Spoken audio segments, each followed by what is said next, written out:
শবে বরাতে আমাদের মধ্যে কিছু ভুল ধারণা রয়েছে। অনেক সময় মুসল্লিরা এসে জিজ্ঞেস করে, হুজুর বাড়ি থেকে আপনার ভাবি জিজ্ঞেস করছে নামাজ কয় রাকাত পড়া লাগবে। আচ্ছা, আপনি জিজ্ঞেস কি করবেন? হুজুর নামাজ কয় রাকাত পড়া লাগবে। এখন হুজুরে কিভাবে বলবে যে কত রাকাত নামাজ পড়বে? শবে বরাতের নামাজ কোনো নির্ধারিত নামাজ আছে? কথা বলেন, শবে বরাতের নির্ধারিত কোনো নামাজ আছে? নফল নামাজ। শবে বরাত কেন? শবে বরাতের আগেও পড়া যায়, পরেও পড়া যায়, যত খুশি পড়েন। মুসল্লিরা এসে কয় হুজুর আজকে না নামাজের দিন। আজকে নামাজের দিন, বছর করে কি করছে?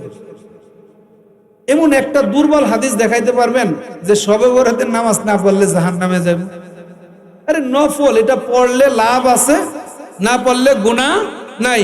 কিন্তু সারা রাত নফলের নামাজ পড়া ফজরের সময় যদি না পায় আপনারে, আর আল্লাহ যদি ফজরের সময় না দেখে, তাহলে সারা রাতের নামাজ বিফলে চলে গেল না? কথা বলেন। আবার অনেকে আছে আমরা নামাজ পড়ে বদদুয়া করি। নামাজ পড়ে কি করি? আল্লাহ ও জানি এই ক্ষতিগ্রস্ত হয়ে যায়, ও জানি বিপদের মধ্যে পড়ে যায়, ও জানি সমস্যার মধ্যে পড়ে যায়। নামাজ পড়ে শবে বরাতের দিন দোয়া করে। একটা রম্যক ইচ্ছা আছে, মজার গল্প। এক বন্ধুর কাছে ঘোড়া চাইছে বিয়ে করবার জন্য।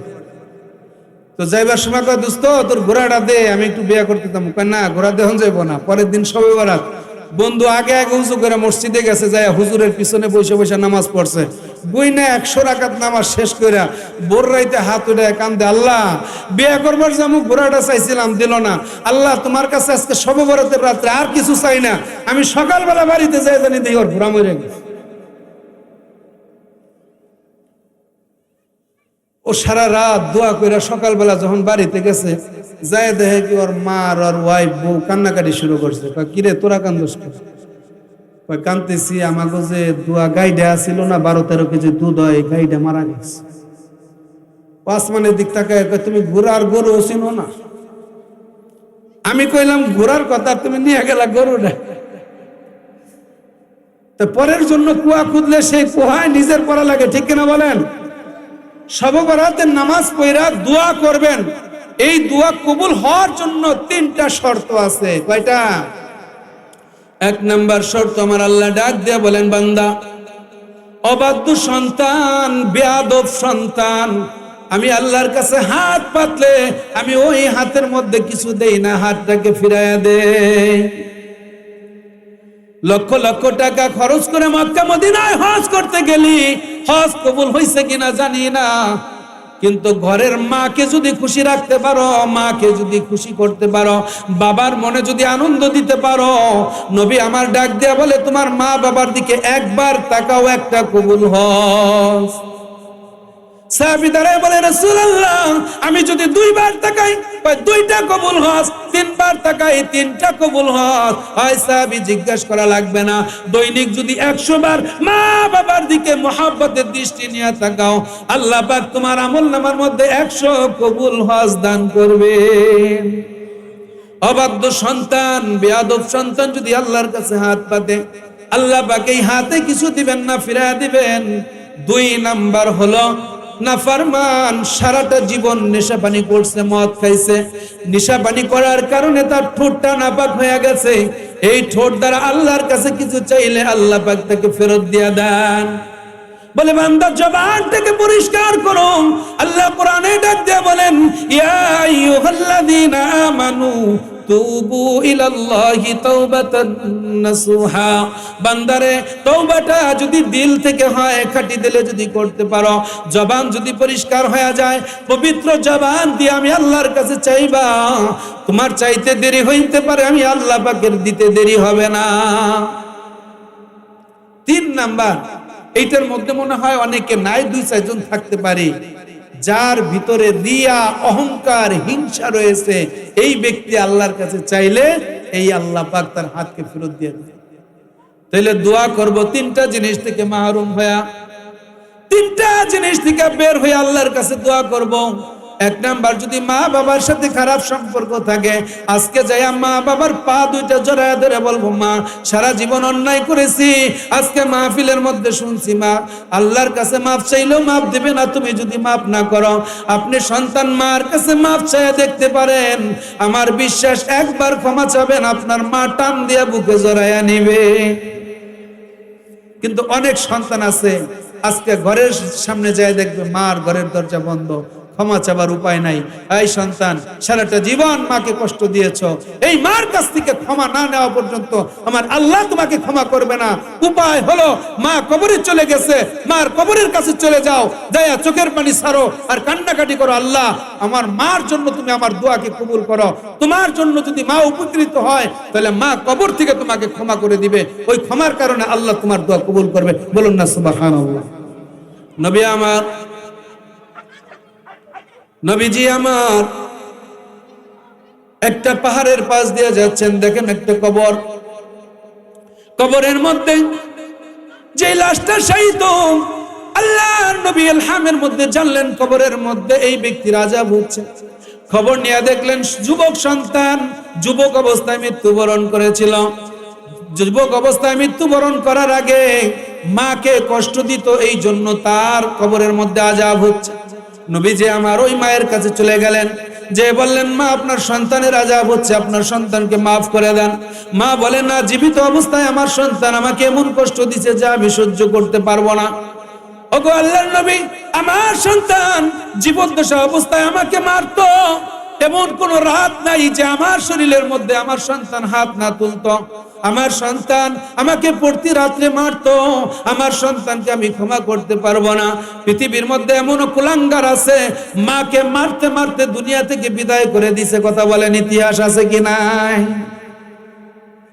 সাবধানে, খবরদার, মা বাবার গায়ের মধ্যে কোনোদিনও হাত তুলবেন না।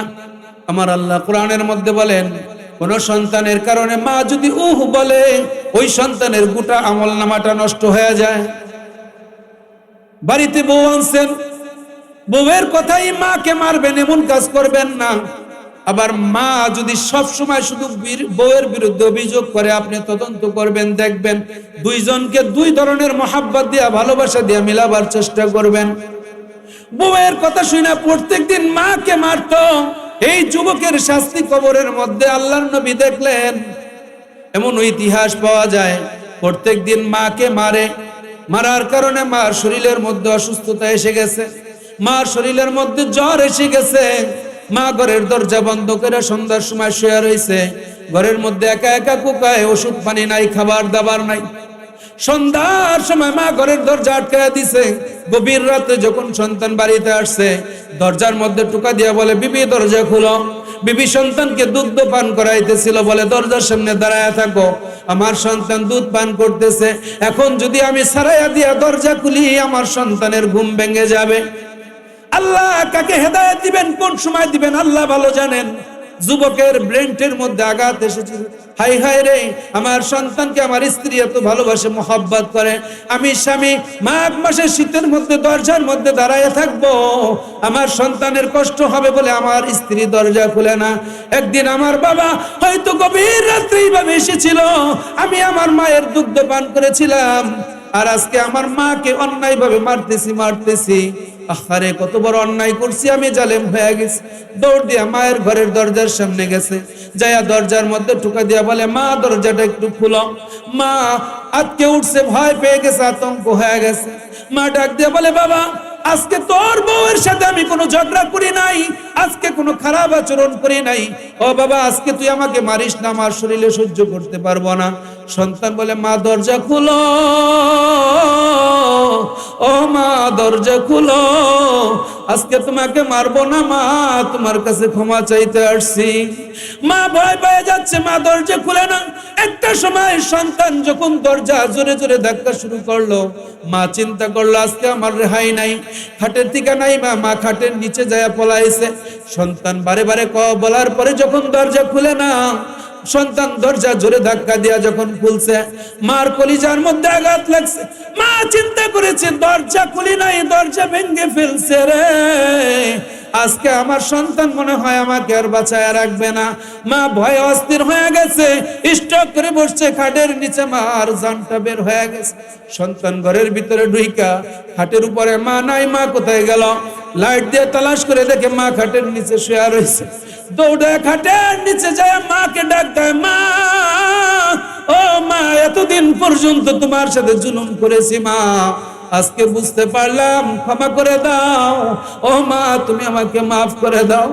একবার ডাক দেয়, দুইবার ডাক দেয়, তিনবার ডাক দেওয়ার পরে সন্তান বুঝতে পারছে মা নাই, মা আজকে আমার চলে গেল, এই মাকে আমি হারায়া ফেললাম, ক্ষমা চাইতে পারলাম না। আমার নবীজি ওই মায়ের কাছে যায় বলে, মা তোমার সন্তানকে তুমি মাফ করে দাও। মা বলে, না না, মাফ করা যাবে না। আল্লাহ দোয়া করলেন, আল্লাহর কাছে দোয়া করলেন, নবীজি আল্লাহ এই মাকে একটু সন্তানের আযাবটাকে দেখায়া দাও। মা চক্ষু বন্ধ করলে কবরের আযাব মায়ের চোখের সামনে যখন ভেসে উঠছে, মা চিৎকার দিয়া বেহুশ হয়ে জমিনের মধ্যে পড়ে গেছে। ডাক দিয়া উঠা বলে, ওগো নবী, আমার সন্তানের যে এত আযাব হবে আমি জানি না, আমার সন্তানকে আমি মাফ করে দিলাম, আমার আল্লাহ যেন আমার সন্তানকে মাফ করে দেয়। মা মাফ না করলে আল্লাহ মাফ করবে না, ঠিক কিনা বলেন? কিন্তু দুনিয়ার সামান্য পয়সা পাইয়া, দুনিয়ার সামান্য অর্থ সম্পদ পাইয়া আমি এত অহংকারী হয়ে গেলাম যে অহংকারের কারণে আমি আমার মা বাবাকেও ইজ্জত করি না, সম্মান করি না। এলাকার মুরব্বী দেখলে সালামও দেয় না, ইমাম সাহেবের সাথেও খারাপ সম্পর্ক থাকে, মসজিদে যায় ইমাম সাহেবকে চোখ গরম দেয়। আছে কি নাই কথা বলেন? আছে কি নাই?